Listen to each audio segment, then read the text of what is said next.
La siguiente historia ocurrió en 2011, cuando apenas tenía unos 9 años. En aquel tiempo, mi papá trabajaba como conductor de un microbús. Recuerdo que él salía temprano para trabajar y siempre regresaba a casa alrededor de las 9 o 10 de la noche. Cuando llegaba, me emocionaba mucho verlo y siempre corría a recibirlo. Por lo general, cuando mi papá llegaba a casa con el microbús, después de estacionarlo, dedicaba un tiempo para limpiarlo. Mientras él lo hacía, yo me subía al microbús para jugar. Sin embargo, una noche ocurrió algo que jamás he olvidado. Aquella noche, eran exactamente las 9 de la noche. Como de costumbre, salí a recibir a mi papá cuando llegó. Después de estacionar el microbús, se bajó y me abrazó. Esta vez, no limpió su microbús, y lo único que hizo fue apagarlo y dejar las puertas abiertas para que yo subiera a jugar a un rato, mientras él se sentaba a descansar en una banca que estaba en el patio de mi casa. En ese entonces, yo tenía un láser de juguete, así que tomé mi láser y me subí al microbús de mi papá. Todo parecía estar normal, pues me estaba divirtiendo mucho alumbrando con mi láser por todos lados. Después, me senté en el asiento del conductor y estaba jugando a simular que yo estaba manejando. De pronto, en los asientos traseros del microbús, escuché un ruido extraño que llamó mi atención. Al voltear, vi a una mujer cuyo cabello le cubría todo el rostro, pero podía ver que su cabello era tan largo que le llegaba hasta las rodillas. La mujer estaba sentada y con sus 2 manos acariciaba su cabello de arriba hacia abajo mientras emitía un sonido como de llanto.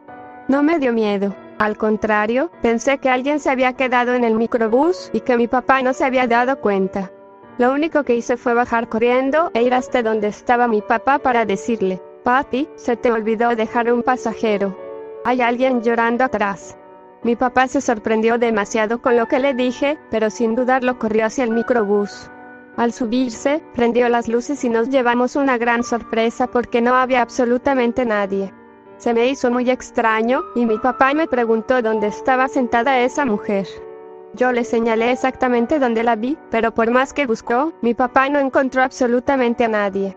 Era algo imposible que esa mujer saliera corriendo cuando fui a avisarle a mi papá, porque él estaba a unos 2 o 3 metros del microbús, además estaba mirando hacia donde yo estaba, por lo que si esa mujer se hubiera bajado corriendo, él la habría visto.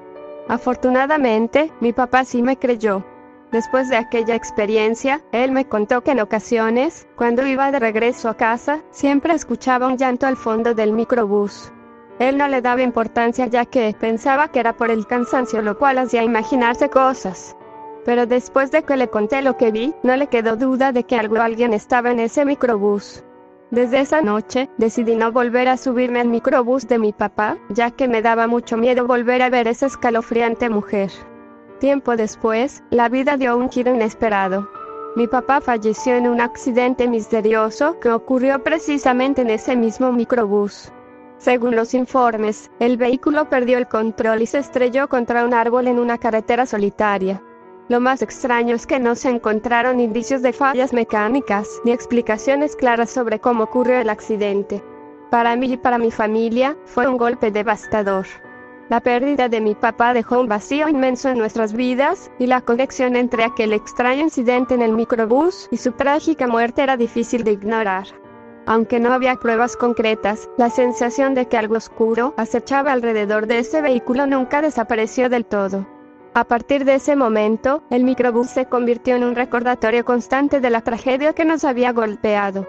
Ya no podía ver ese vehículo sin sentir un escalofrío recorriendo mi espalda, recordándome la presencia inquietante de aquella mujer con el cabello largo y el llanto silencioso. La historia de aquel microbús, y todo lo que había ocurrido en torno a él, quedó grabada en lo más profundo de mi memoria. Aunque intentaba alejar esos recuerdos, siempre regresaban para recordarme la extraña cadena de eventos que había marcado nuestras vidas de una manera tan inquietante. Cierro hilo.